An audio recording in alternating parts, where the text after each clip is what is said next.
The test is in 4-part, Part 1, Part 2, Part 3, and Part 4. Now look at Part 1. Part 1. You'll hear a conversation between a student and the coordinator of the Student Service Centre. First, you have some time to read questions 1 to 3.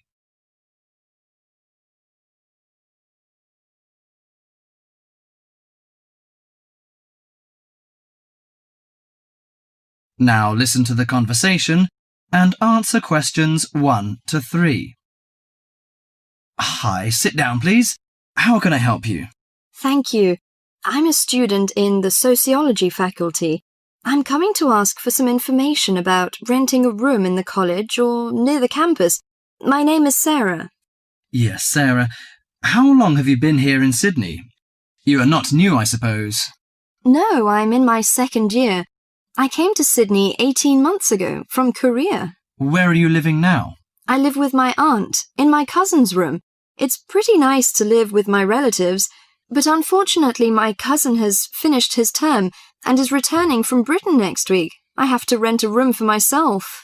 Yes, it sounds a little unfortunate, but I suppose it's a good chance for you to have a deeper understanding to real world. I hope so. Well, what sort of thing are you looking for? What we provide ranges from shared flat to homestay. And of course we have houses with gardens if you like. No, the house with a garden is obviously out of my price range. Shared flat is not bad, but I prefer a homestay. I enjoy the feeling of living with the family. When do you plan to begin the rent? Next week, you just said? No, my cousin is arriving by next week, so I hope to move out by this weekend. This weekend, okay. The main area we deal with is around the university. Around the university, aha. Do you have anything near the northern gate of the university? You know, the sociology faculty is near the northern gate.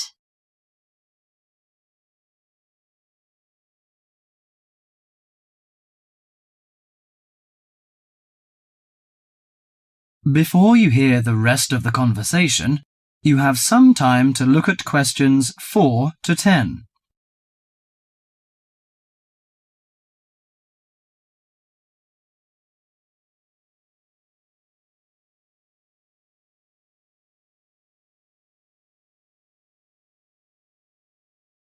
Now listen to the conversation and answer questions 4 to 10. Yes, what sort of price are you thinking of? Well, could you give me some idea? You know, I have no experience of renting a room. I don't know what price is reasonable, but I hope it's not over $300. I see. Usually the homestay ranges from $180 per month. Only $180? Yes, to $350 depending on a number of different factors. What does it depend on? Well, obviously the quality of the house, the facilities and extra services. Oh, I don't care about the quality very much, as long as it's clean. As to the facilities, I want the room with a separate bathroom. Kitchen isn't a necessity, because I don't want to cook by myself. I hope to have meals with the family if possible. Okay, let me check the files. Yes, I think this one might suit you. It's a family house with 2 vacant bedrooms. How about the owner of the house? I mean, is it a family or... According to the file, it is a retired lady. She wants to find college students as tenants. That's great. What's the condition of the rooms? The bigger bedroom is furnished and with a bathroom, and the rent is $320 per month. The smaller one charges $250. It is furnished too, but without bathroom. Oh, $320. It's a bit out of my range, but I think I prefer the bigger one. How about the meals? Well, the rent includes breakfasts and suppers. No lunches, however. You have to buy your lunch. That's no problem. I usually have my lunch in the college cafeteria. And that doesn't cover the water bill and electricity fee, but the laundry is included. Fine. Could you tell me the address? Yes, it's on 323 West Park Road. Let me get that down. 323. OK, it's near the university. So, when can I have a look at the room? You know, I'm a little pressed for time. The file says the landlady is in every afternoon. So this week, say Friday? Oh, I'm afraid I can't make it then. I have a lecture on Friday afternoon till 5:30. How about Thursday? OK, that's fine. Would 5 be OK? Yes, fine. Just come here. Yes, here in the student service office. Oh, before I forget, before moving, you have to pay 1 month's rent in advance. Really? Oh, I didn't know that before. Could I ask why? As the deposit. You know, in case you damage the property or move out without giving notice. Usually this doesn't happen, but standing in the owner's shoes... Yes, I understand it all. So that's $320. OK, I'll take the money if I'm satisfied. Well, a word of advice. Don't forget to get a receipt when you pay the deposit or rent. Yes, thank you so much.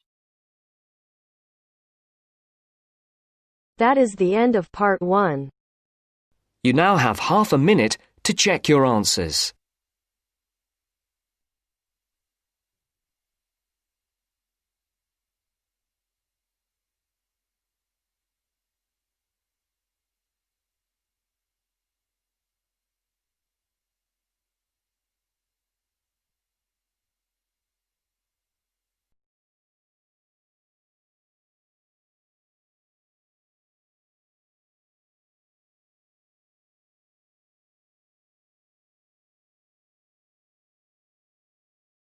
Now turns to part 2. Part 2. You will hear a talk about societies and events at a university. First, you have some time to look at questions 11 to 16.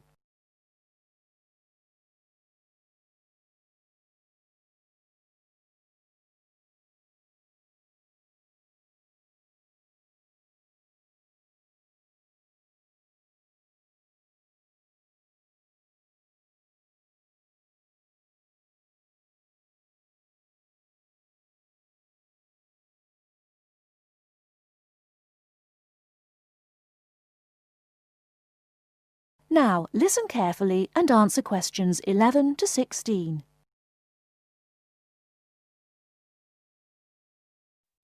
Hi, and welcome to the Students' Union. You've all been here a week now, and hopefully you're finding your feet.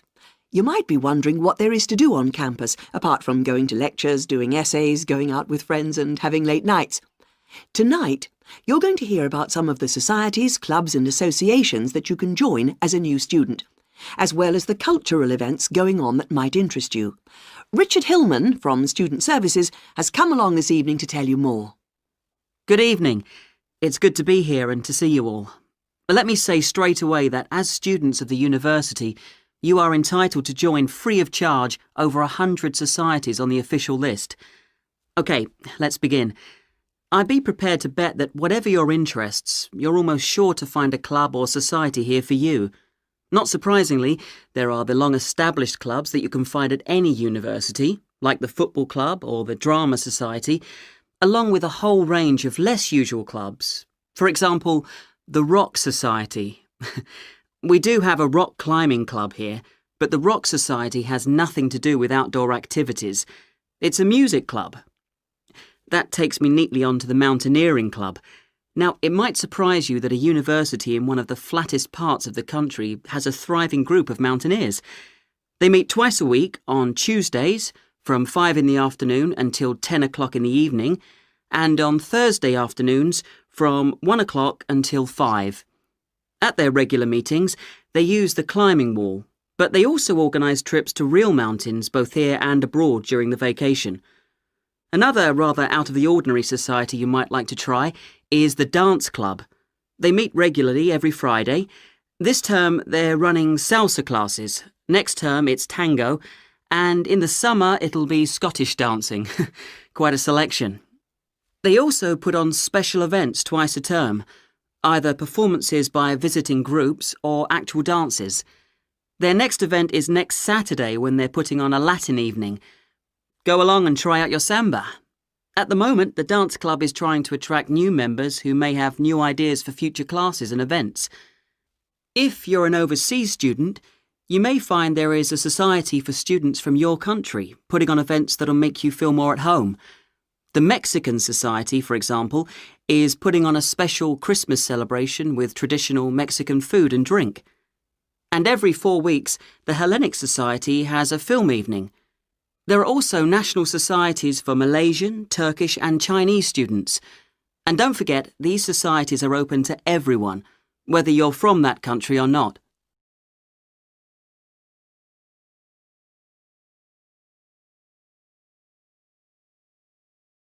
Before you hear the rest of the talk, you have some time to look at questions 17 to 20.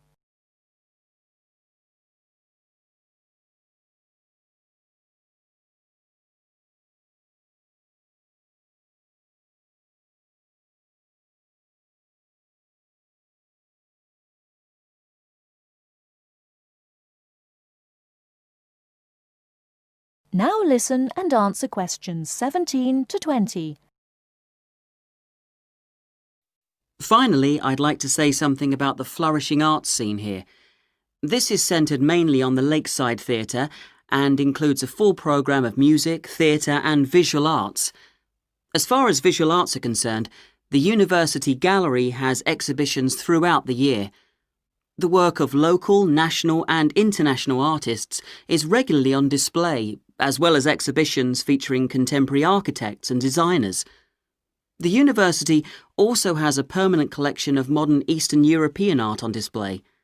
As well as the conventional theatre productions put on by visiting professional companies and student groups, there is a workshop studio which stages more experimental drama.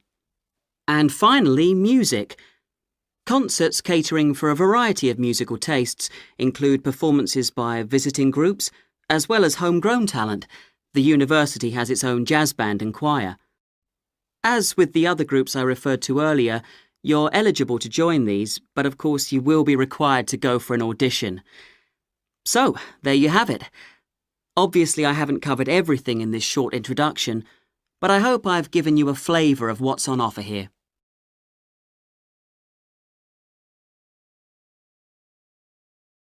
That is the end of part 2.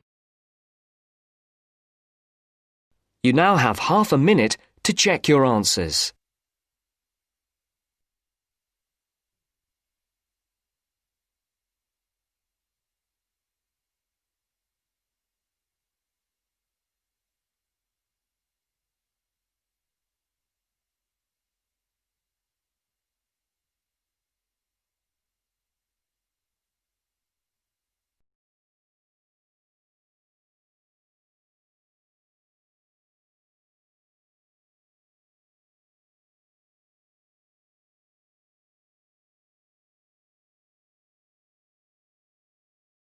Now turns to part 3. Part 3. You are going to listen to a conversation between two students talking about a lecture they have just attended. First, look at questions 21 to 24.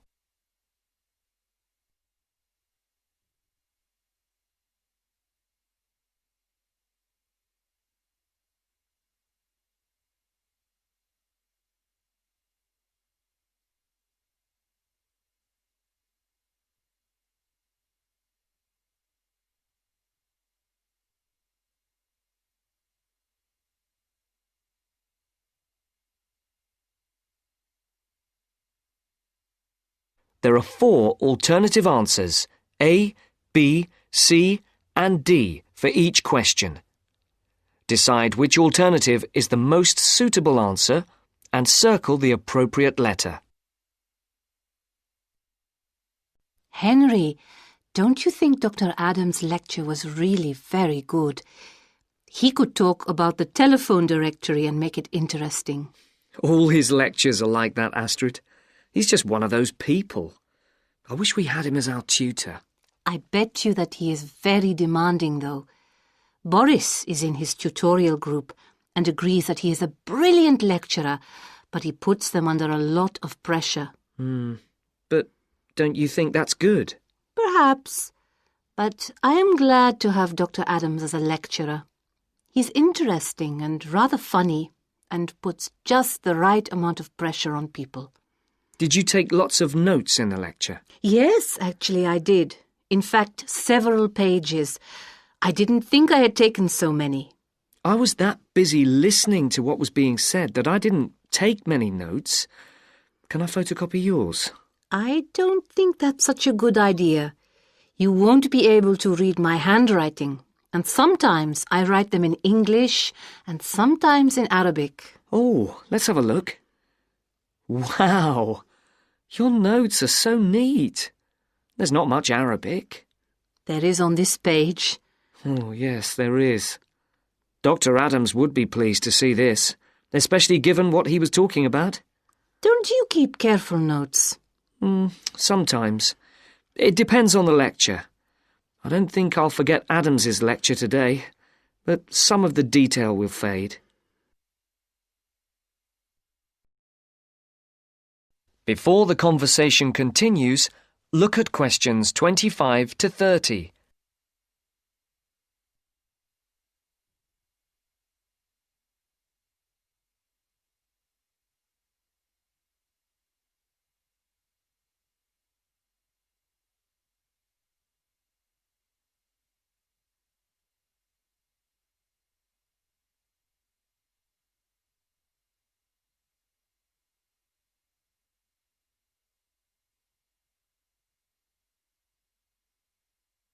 As you listen to the next part of the conversation, I type up everything afterwards so you can have a copy then and you can fill in anything I have missed. I'm not so good on the broader concepts. I'm better when it comes to detail. just what Adams was talking about. Well, I am definitely a detail person. I need to have everything written down before I As can you get the listen concepts to the next part of clear the in my conversation, head. and Write I no more am than the complete 4 opposite words. for questions I find all the 25 detail to clutters up 27, my mind, and I get and very for questions frustrated, 28 to which 30, was just what he was on write about. no more than 2 He mentioned words a book he'd for written. each He answer. mentioned several. The one on space and the individual? Yes, called MySpace. It's on the book list. So it is. I think I'll get that out of the library or get my own copy. Did you get what he said about spatial awareness? I didn't really. Yes, it was fascinating. I can't be as eloquent as Adams was, but I know several people who are frighteningly intelligent, but they have difficulty reading simple directions, even when getting to places that they know very well. I find that difficult to understand.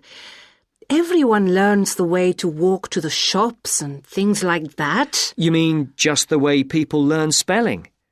You know, people misspell words, make mistakes in countless areas of their lives, and going in the right direction is just the same. Remember what Adams said about the number of people who cannot tell left from right, north from south, and so on? Do you know which way is north? It's, that way. You see? I couldn't have told you that. Really? I haven't a clue which way is which. That's why I'm always getting lost when I go out on my bike, and put me in a completely new place and I am totally lost. What about maps? I'm hopeless at reading them. But then you're brilliant at writing essays and getting all the ideas down in the right order, and I don't know where to start. Again, just what Adams was talking about. What we need to do is combine our skills. You teach me to cope with detail, and I'll teach you how to string concepts together. Okay, we can do that. Which way is the library? It's... you're making fun of me.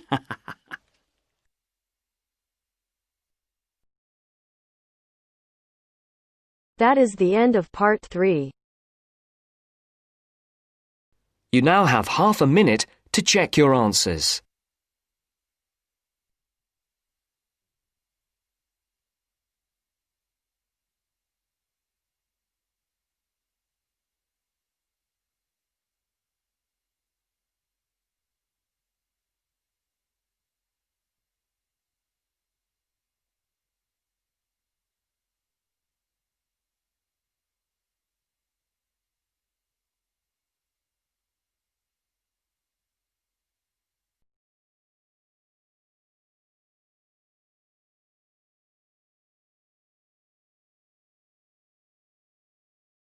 now turns to Part 4. Part 4. You are going to listen to a lecture on language learning. First, you have some time to look at questions 31 to 40.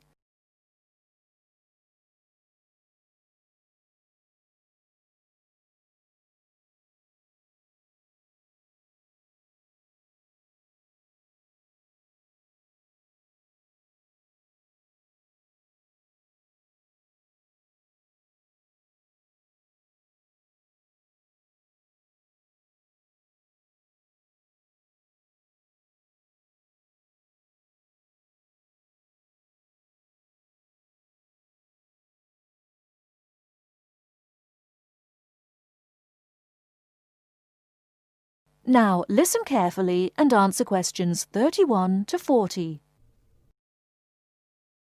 This is the first in our series of lectures on language learning.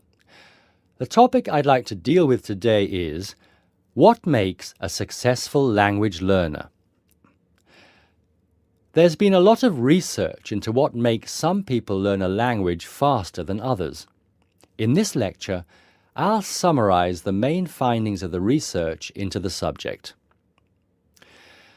There are many factors that influence how quickly one learns a foreign language, of which exposure to the target language seems to be one of the most important factors to consider. It's this factor which determines the speed of learning a language, especially among those people who learn a foreign language outside the classroom. There are more people who did not learn a second language or a third language in the classroom, and I think that understanding how learners successfully learn languages without the help of a teacher can provide us with the key to how to become a successful language learner. Let's look then at the characteristics of a successful language learner. Motivation seems to be one of the key factors. Research into motivation has identified two main types: instrumental motivation and integrative motivation. Instrumental motivation is the kind of motivation that encourages people to learn a language for practical reasons, such as getting a job or passing an examination. Learners with this kind of motivation intend to use the target language as a tool or instrument to help them achieve a goal. Integrative motivation is what encourages learners to learn a language in order to communicate and socialize with others who speak the language. The primary aim for learners with integrative motivation is to use the language to integrate and identify with the community that uses the language. Immigrants, or people who are married to speakers of another language, are motivated in this way.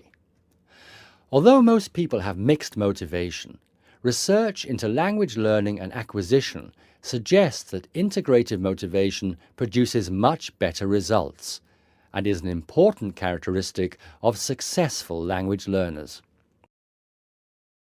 Personality is another important factor in language learning. One does not need to be an extrovert to learn a foreign language, but willingness to experiment and take risks is essential. Introverted or anxious learners who are afraid of making mistakes find it harder to learn a language. Good language learners will try to experiment with different ways of learning vocabulary or grammar until they find the way that suits them best. Language is a complex system. Successful language learners often design complex learning systems to master a language. They think about how they learn and organize their learning accordingly. They develop their own learning style and use a range of learning skills such as efficient revision techniques, systems for learning and organizing vocabulary, the ability to monitor their own speech, and the ability to plan their learning. Finally, age is another major factor to be borne in mind. Children seem to be in the best position to learn a foreign language rapidly and with the best results. Older learners can also be very successful and become proficient at using a language. Adult learners who make decisions about their learning and are independent of the teacher, who are analytical and aware of how they learn, and who take responsibility for their learning, stand a very good chance of learning a foreign language successfully. That is the end of part 4. You now have half a minute to check your answers.